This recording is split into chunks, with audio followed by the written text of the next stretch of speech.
करते हैं आज structure and components of government budget, यानी कि जब हम बजट बनाते हैं तो उसका स्ट्रक्चर कैसे डिजाइन करते हैं।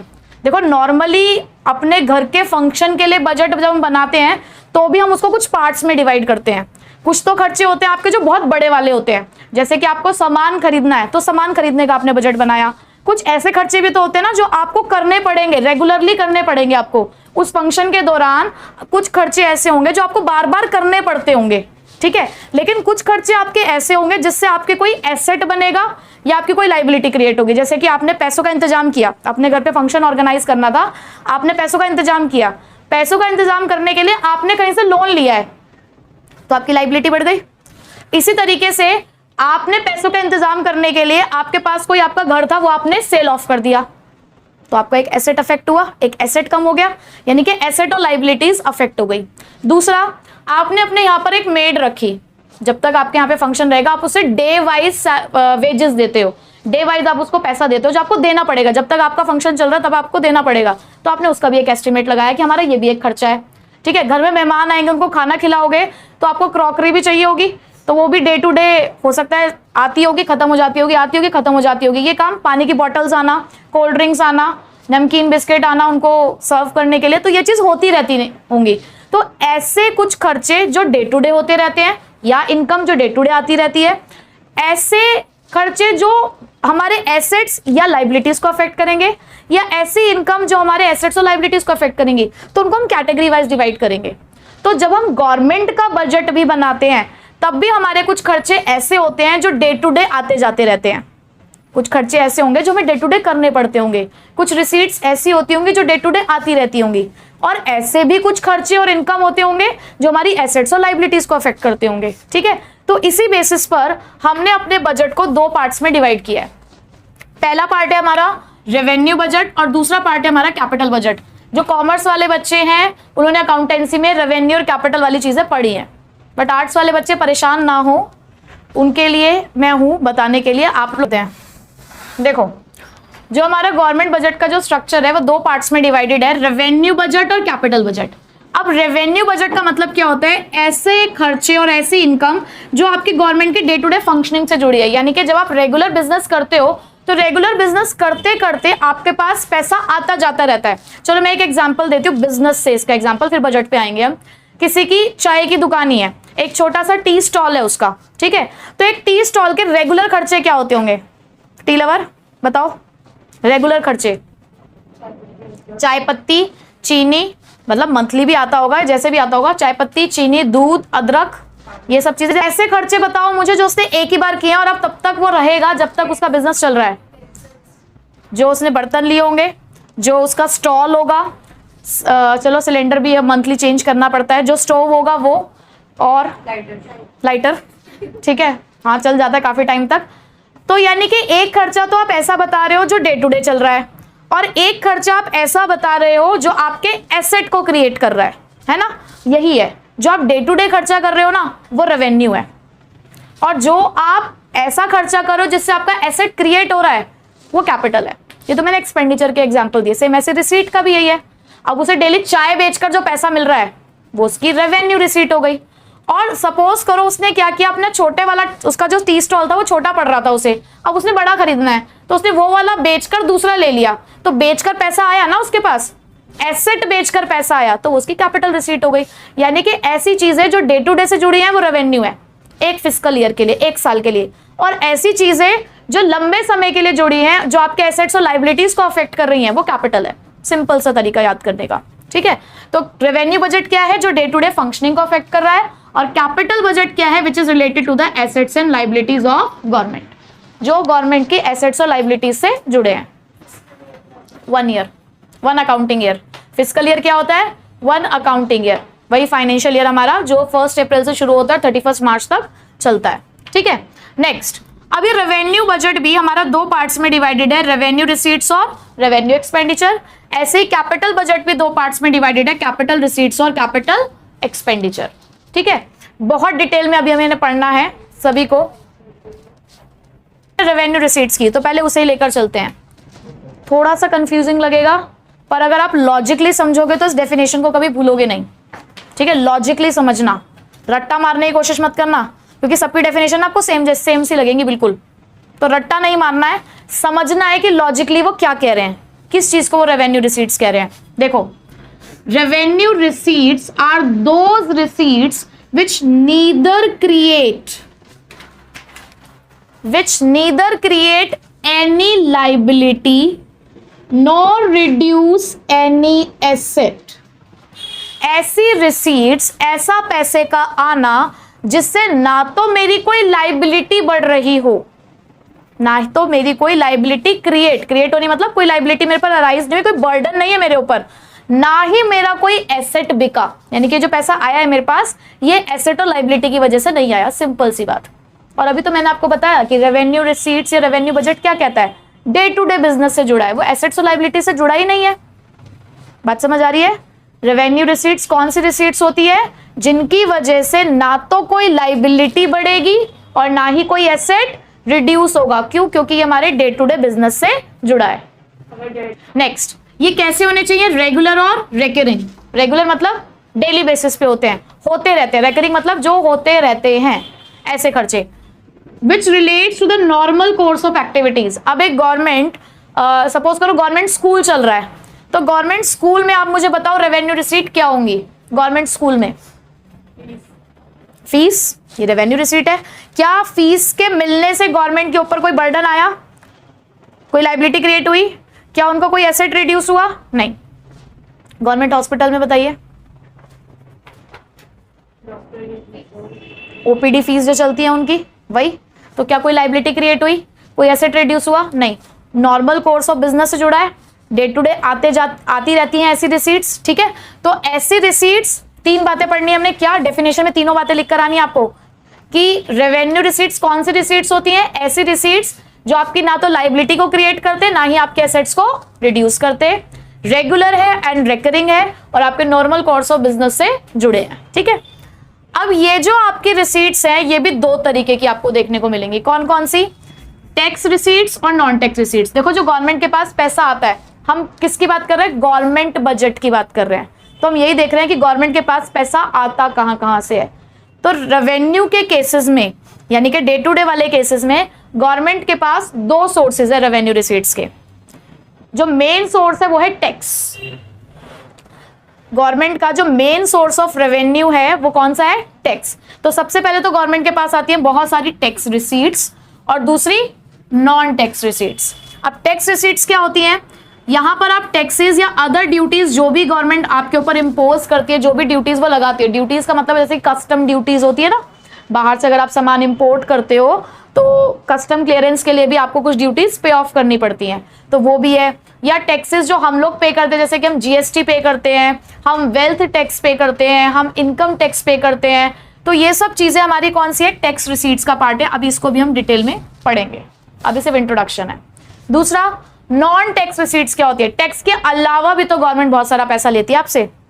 जब आप रेड लाइट क्रॉस करते हैं तो आपके पास एक चालान आ जाता है, आता है या नहीं आता? तो गवर्नमेंट का पैसा नहीं आ रहा, क्या गवर्नमेंट के पास आ रहा है ना। आप कोई भी रूल ब्रेक करते हो तो आप पेनल्टी देते हो, फाइन पे करते हो, क्या ये गवर्नमेंट के पास पैसा नहीं आ रहा है क्या? आप लाइसेंस बनवाते हो, पासपोर्ट बनवाते हो, तो क्या उसके लिए पैसे नहीं भरते हो ना, फीस देते हो ना, इन सब चीजों के लिए भी। तो ये गवर्नमेंट के नॉन टैक्स रिसीट्स हैं, यानी कि टैक्स के अलावा भी गवर्नमेंट पैसा कमाती है। कुछ पब्लिक सेक्टर एंटरप्राइज भी चल रही हैं। याद है, हमने पढ़ा है इंडियन इको में कि गवर्नमेंट ने अपनी कुछ कंपनीज को प्राइवेट सेक्टर जैसा स्टेटस दे रखा है, महारत्न, मिनी रत्न, है ना, जो प्रॉफिट अर्न करने के लिए ही काम करती हैं, तो उनको भी तो प्रॉफिट जनरेट हो रहा है, तो वो भी तो आपके पास रेवेन्यू रिसीट्स का ही पार्ट है, लेकिन कौन सी का? नॉन टैक्स रिसीट्स का पार्ट है। ठीक है, तो उसके एग्जांपल्स क्या क्या हो सकते हैं? Fees, interest received on loan, यानी कि गवर्नमेंट ने किसी को लोन दे रखा हो, उस पर गवर्नमेंट इंटरेस्ट रिसीव करती हो, तो ये वो रिसीट्स हैं जो अदर सोर्सेज से आ रहे हैं। टैक्स के अलावा जितने भी सोर्सेज से गवर्नमेंट के पास पैसा आ रहा है वो उसकी कौन सी रिसीट्स है? Non tax receipts. क्लियर हो गया सबको? एक बार अब हम पढ़ रहे थे टैक्स रिसीट्स। ठीक है, अब टैक्स रिसीट्स की अगर हम बात करें तो हम दो तरीके के टैक्सेस गवर्नमेंट को पे करते हैं। एक है हमारे पास डायरेक्ट टैक्स और एक है हमारे पास इनडायरेक्ट टैक्स। ऐसा नहीं है कि आप पहली बार डायरेक्ट टैक्स और इनडायरेक्ट टैक्स पढ़ रहे हो। अगर आपको कभी भी डायरेक्ट और इनडायरेक्ट के बीच में डिफरेंस करना है ना, तो आपको बर्डन के ऊपर फोकस करना होगा। देखो दोनों के अंदर लाइबिलिटी टू पे तो दोनों में ही है। टैक्स है, आप कंज्यूमर हो तो भाई आपको टैक्स तो पे करना ही पड़ेगा। अगर आप किसी चीज का कंजप्शन कर रहे हो, उसके ऊपर अगर टैक्स लगता है तो आपको टैक्स तो भरना ही पड़ेगा। और लाइबिलिटी तो है ही, लाइबिलिटी टू पे तो दोनों में ही है, लेकिन मेन यहाँ पर जो डिफरेंस आता है वो आता है बर्डन की वजह से। अगर आप डायरेक्ट टैक्स की बात करते हो तो वहां जो बर्डन टू पे होता है वो उसी सेम पर्सन पे है जिसकी लाइबिलिटी है। जैसे कि मेरी इनकम पे, मैं 1 करोड़ रुपए की इनकम कमाती हूँ, ठीक है, मेरी इनकम कितनी है 1 करोड़, ठीक है, हाँ 1 साल की, 1 महीने की छोड़ दो, 1 साल की हो जाएगी तो भी खुश हो जाऊंगी, ठीक है। तो 1 करोड़ की मेरी इनकम है, उस 1 करोड़ की इनकम पे मुझे टैक्स पे करना है, तो मेरी इनकम, मेरी ही लाइबिलिटी, मेरा ही बर्डन। मैं कह दूं शिवांगी मेरा टैक्स तुम पे कर दो, तो क्या वो पे कर देगी? हाँ ये तो क्या कर भी देगी, हैं कर भी देगी। चलो वो उसका प्यार है कि वो मेरे लिए कि वो कर देगी, लेकिन फिर भी नहीं कर सकते शिफ्ट, ठीक है। मेरा अगर मेरी इनकम है तो उसके ऊपर टैक्स भी मुझे ही पे करना है, बर्डन भी मेरा है और लाइबिलिटी भी मेरी। हाँ बिल्कुल जबरदस्ती है, ठीक है। दूसरा इनडायरेक्ट टैक्स लेकिन क्या कहता है कि लाइबिलिटी टू पे और बर्डन टू पे, आप बर्डन टू पे डिफरेंट पर्सन पे शिफ्ट कर सकते हो। जैसे कि GST, goods and services tax, ये हम शिफ्ट कर सकते हैं। किसके ऊपर शिफ्ट होता है? कंज्यूमर्स के ऊपर शिफ्ट होता है। लाइबिलिटी टू पे किसी और की होती है और बर्डन टू पे किसी और का है। गवर्नमेंट को प्रोड्यूसर्स पे कर रहे होते हैं, लेकिन बर्डन किसके ऊपर है? कंज्यूमर्स के ऊपर। लेकिन जब आप अपने इनकम पे टैक्स कमा रहे हो तो लाइबिलिटी भी आप ही पे है, आप एक इंडिविजुअल हो, आप ही के ऊपर लाइबिलिटी है, आप पे भी गवर्नमेंट को आप ही करोगे, बर्डन भी आप ही का ही है, ठीक है। लेकिन वहां पर इनडायरेक्ट टैक्स में क्या होता है? लाइबिलिटी टू पे किसी और की है तो बर्डन टू पे किसी और का है, दो डिफरेंट लोग हैं वहां पर, ठीक है। अल्टीमेटली देखो पैसा जाता गवर्नमेंट के पास ही रहा है, यहाँ डायरेक्टली जाता है, यहाँ इनडायरेक्टली जाता है, ठीक। दूसरी चीज, यहां पर आप थर्ड पार्टी के पास बर्डन शिफ्ट नहीं कर सकते, आप उसे नहीं कह सकते कि हमारा टैक्स पे कर दो, लेकिन यहां आप शिफ्ट कर सकते हो, ठीक है। उसके बाद it is impose on the income and property of individuals and companies. ये किस पे लगाए जाते हैं? किसी भी इंडिविजुअल की इनकम के ऊपर, यानी कि जो पैसा आप कमा रहे हो उसके ऊपर, आपके पास कोई प्रॉपर्टी है चौधरी साहब, आपके पास कोई प्रॉपर्टी है उसके ऊपर, ठीक है, टैक्स पे करना होता है, टैक्स की चोरी नहीं करते। उसके बाद जो इनडायरेक्ट टैक्सेस होते हैं वो किस पे पे किए जाते हैं? गुड्स एंड सर्विसेज पे। जो भी आप गुड्स कंज्यूम करते हो या सर्विसेज अवेल करते हो, आप उसके ऊपर भी टैक्स पे कर। नेक्स्ट एग्जांपल क्या है हमारे पास? Income tax, wealth tax etcetera, ठीक है। एग्जांपल देखिए यहाँ पर इनकम टैक्स, वेल्थ टैक्स और यहाँ पे क्या है? GST, custom duties etcetera. दूसरी चीज यहाँ पर, it can't be avoided directly affects the purchasing power, यानी कि आप ना बच नहीं सकते डायरेक्ट टैक्स से, क्योंकि ये आपकी परचेजिंग पावर को अफेक्ट करती है। अगर आप इनकम कमा रहे हो तो आपको टैक्स पे करना पड़ेगा, ठीक है। उसके बाद इनडायरेक्ट टैक्सेस हमारे कंपल्सरी पेमेंट होते हैं as they can be avoided by not entering into the transaction. देखो अगर आपको जीएसटी नहीं पे करना तो आप उस सामान को यूज ही मत करो जिसके ऊपर जीएसटी पे करना होगा, यानी कि आपके लिए ये कंपल्सरी पेमेंट है, आपको देना ही देना पड़ेगा, क्योंकि आप इसको अवॉइड कर सकते हो। कैसे अवॉइड कर सकते हो? आपने वो ट्रांजैक्शन ही नहीं करी, पर अगर वो ट्रांजैक्शन करोगे तो पेमेंट करनी पड़ेगी, ठीक है, क्लियर। चलिए उसके बाद हम चलते हैं, अच्छा types of taxes clear. Non tax receipts क्या होती हैं? हमने यहां तो देख लिया कि बहुत सारे टैक्स की रिसीट्स है हमारे पास, बहुत सारी चीजें हैं जहां से पैसा आता है। नॉन टैक्स रिसीट्स क्या है? टैक्स के अलावा गवर्नमेंट रिसीव करती है इंटरेस्ट। अगर गवर्नमेंट ने किसी दूसरी गवर्नमेंट को पैसा दिया है, अपनी स्टेट गवर्नमेंट को दे सकती है, लोकल गवर्नमेंट को पैसा दे सकती है, तो अगर इस तरीके से गवर्नमेंट कहीं पर भी पैसा उधार दे रही है, लोन दे रही है, तो लोन के ऊपर इंटरेस्ट रिसीव करती होगी या नहीं करती होगी? वो मंथली आता होगा, क्वार्टरली आता होगा, 6 मंथ्स में इंटरेस्ट आता होगा, या ईयरली भी आ सकता है, दैट डजंट मैटर, लेकिन 1 साल के लिए ही है, तो इसलिए वो हमारी कौन सी रिसीट्स है? Non tax. उसके बाद बहुत सारी पब्लिक सेक्टर अंडरटेकिंग्स हैं जो हमारी काम करती हैं, जैसे कि हमारी रेलवे, एलआईसी, और ये लोग क्या कमाते हैं? प्रॉफिट्स कमाते हैं, तो प्रॉफिट भी तो नॉन टैक्स ही हो गया, नॉन टैक्स रिसीट्स।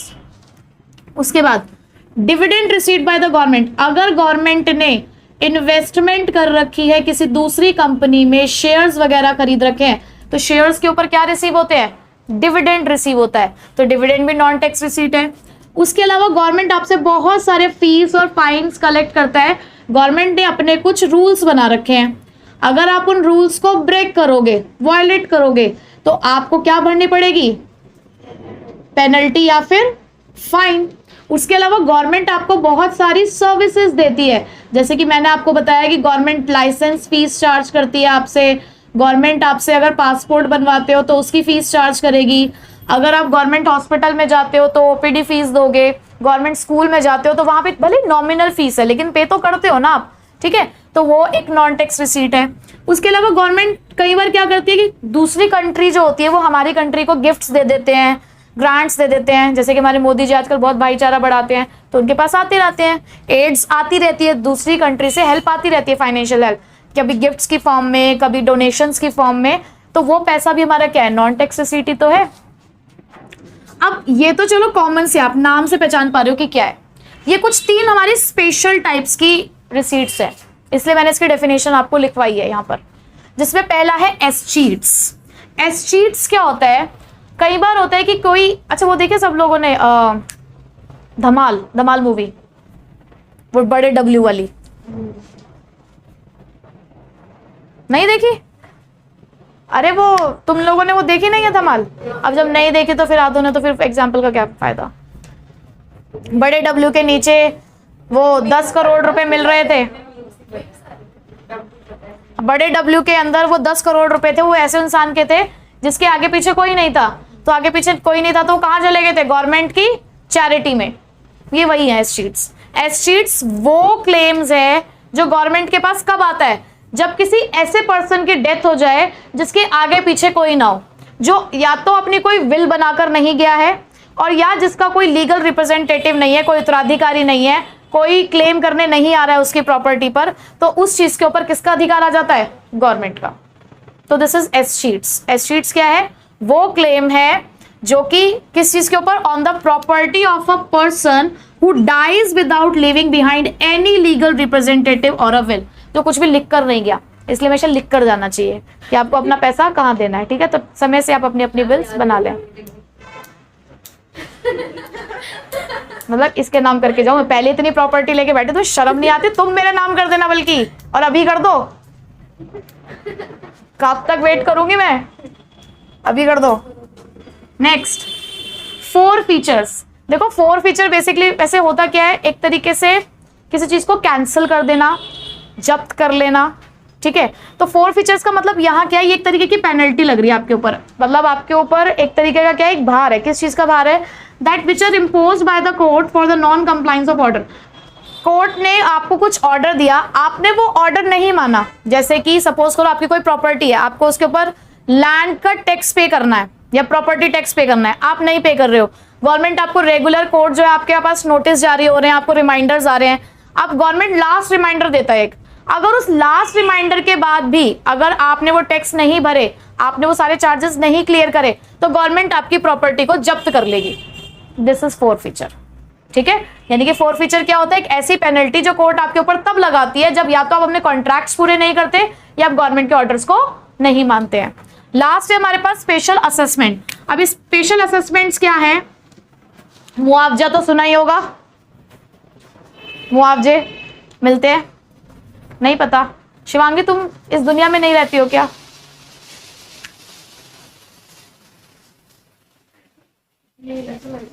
हैं? इतना?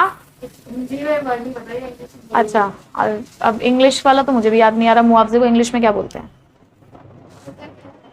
आई बताती हूँ। देखो पहले यहाँ पर हाँ जो गवर्नमेंट देती है, जैसे कि अभी देखो, अभी मेरे यहाँ पर ये जो प्रॉपर्टी रेट्स हैं, वो प्रॉपर्टी रेट्स ऐसे होंगे कि मान लो एक अगर 100 गज का घर है तो लगभग 50 लाख, 60 लाख, 70 लाख इतने का। कल को यहाँ से मेट्रो निकल के जा रही है, ये वत्स मेडिकल स्टोर के सामने से मेट्रो निकल के जा रही है, प्लान बन गया कि मेट्रो निकलेगी यहाँ से, हाँ निकल रही है मेट्रो। तो प्रॉपर्टी रेट्स क्या होंगे फिर यहाँ के? स्पेशल असेसमेंट्स क्या है कि अगर गवर्नमेंट की एक्टिविटीज की वजह से अगर किसी को फायदा हो रहा है, गवर्नमेंट ने, मतलब पब्लिक प्राइवेट पार्टनरशिप है दिल्ली मेट्रो हमारी, तो गवर्नमेंट ने एक पार्टनरशिप करी प्राइवेट कंपनीज के साथ और दिल्ली मेट्रो बनाई गई। तो दिल्ली मेट्रो के आसपास के एरियाज के जो रेट्स थे, लैंड रेट्स थे, वो क्या हो गया, अचानक से बढ़ गए। क्या उस प्रॉपर्टी ऑनर ने कुछ किया? नहीं किया ना, लेकिन अचानक से जो रेट्स बढ़ गई, ये किसके एफर्ट्स की वजह से बढ़े? गवर्नमेंट के एफर्ट्स की वजह से बढ़े, गवर्नमेंट ने कुछ डेवलपमेंट एक्टिविटी करी। तो ऐसे में उस प्रॉपर्टी ऑनर को, गवर्नमेंट को कुछ पैसे देने पड़ते हैं, जिसे बोलते हैं स्पेशल असेसमेंट। तो स्पेशल असेसमेंट क्या है? It is the payment made by the owners of those properties whose value has appreciated due to the development activities of the government. अब जैसे कि अगर आप लंबे रूट पे कभी घूमने के लिए जाएं जहाँ पे फ्लाईओवर्स वगैरह बने होते हैं, तो फ्लाईओवर्स के आसपास की जो जमीनें होती है ना, उनके रेट्स भी हाई होते हैं। पहले सपोज करो कोई फ्लाईओवर नहीं था किसी जमीन के आसपास, लेकिन जैसे ही फ्लाईओवर बनना शुरू होगा ना, अचानक से रेट्स हाई हो जाएंगे। तो गवर्नमेंट प्रॉपर्टी के ऑनर को कहेगी कि जी आपको एक पेमेंट करनी पड़ेगी। क्यों? क्योंकि हमने कुछ डेवलपमेंट एक्टिविटी करे जिसकी वजह से आपको फायदा होने वाला है, तो आपको थोड़ा सा अमाउंट हमें पे करना पड़ेगा, जिसे हम क्या बोलते हैं? Special assessment. ठीक है, तो ये 3 थोड़े से हमारे स्पेशल केसेस थे नॉन टैक्स रिसीट्स के। बाकी तो आप नाम से ही जज कर सकते हो, इसलिए मैंने उसकी एक्सप्लेनेशन लिखी भी नहीं है, आप खुद भी लिख सकते हो।